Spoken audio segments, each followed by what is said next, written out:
ណោះស្ដេចស្វាកាលមកដល់ឃើញព្រះរាមសែនខឹងណាស់អង្គម្ចាស់ក៏មានតម្រាស់ត្រាស់ថាណែស្ដេចនៃមនុស្សសាព្រះអង្គថាជួយទូលព្រះបង្គំហើយអ្វីពេលទូលព្រះបង្គំវាយនឹងពីលីបែរជាមិនជួយទៅវិញណាទេណែបាសុគ្រីតយើងថាជួយប្រកាសជាជួយហើយតែបើឯងមានសម្បុរដូចគ្នាយ៉ាងនេះពេលថ្លែងសខ្លាចត្រូវអ្នកឯងបើដូច្នេះចូលអ្នកឯងទៅម្ដងទៀតទៅហើយប្រានប្រែកលាជាសម្បុរថ្មីទើបអាចខ្ញុំបានប្រឡ័យឲ្យវាខ្សែក្នុងពេលនេះតែម្ដងហើយបើដូច្នេះយើងមិនច្រឡំទៀតទេណាបាសុគ្រីត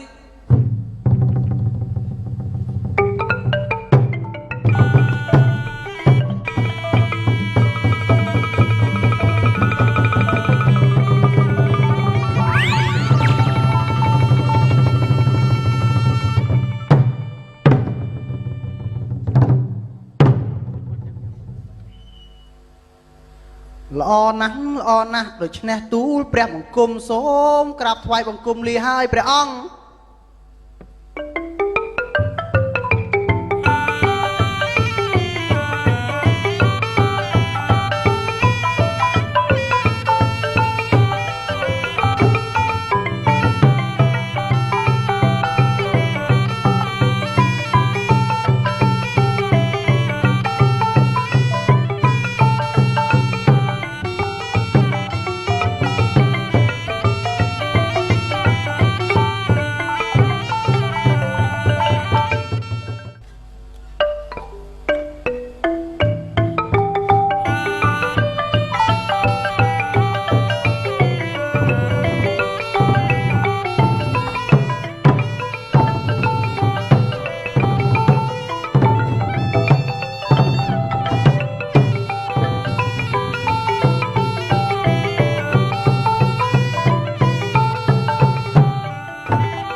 ណែស្វាពាលី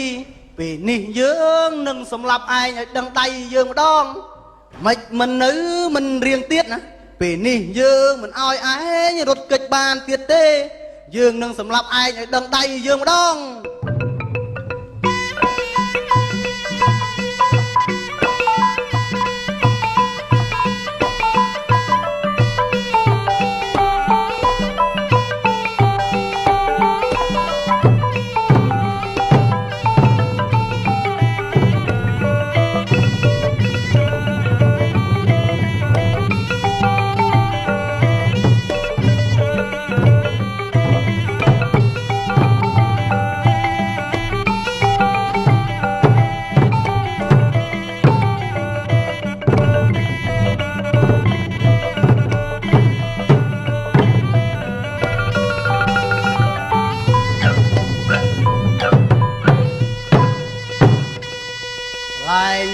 ពាលីកាលបើឃើញស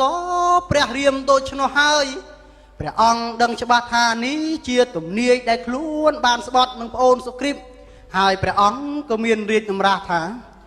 អង្គប្អូនសុគ្រីពមាងបងអើយបងត្រូវខ្សែហើយដោយសំបត់លួចបើកដនឡាប់អូនប្រាកដដោយស្បត់ជាមួយអើ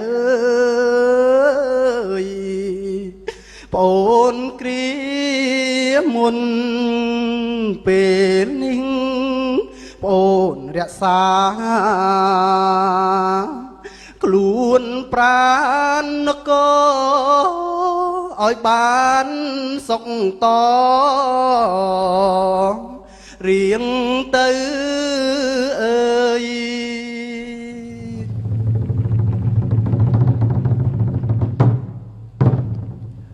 ណែបាពាលីបើបាចង់រស់នៅតទៀតណាចូលបាបង្អោនកាយ យចូលក្បែរយើង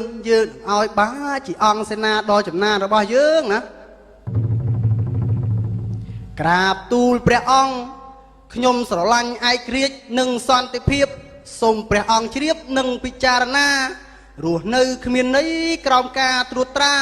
សុខចិត្តមរណៈមិនឲ្យតបស្វារបស់ទូលព្រះបង្គំទៅស្លាប់ដើម្បីព្រះអង្គឡើយក្រាបទូល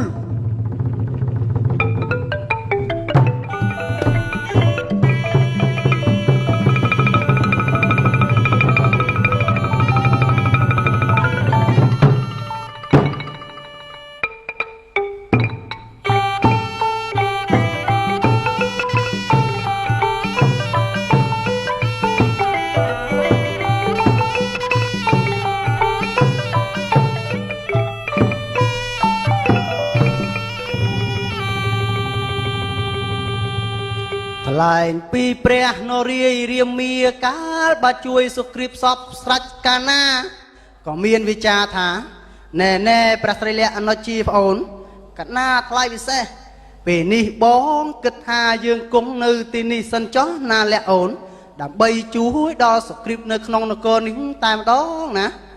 ព្រះករុណាថ្លៃពិសេសល្អណាស់ម្ចាស់បង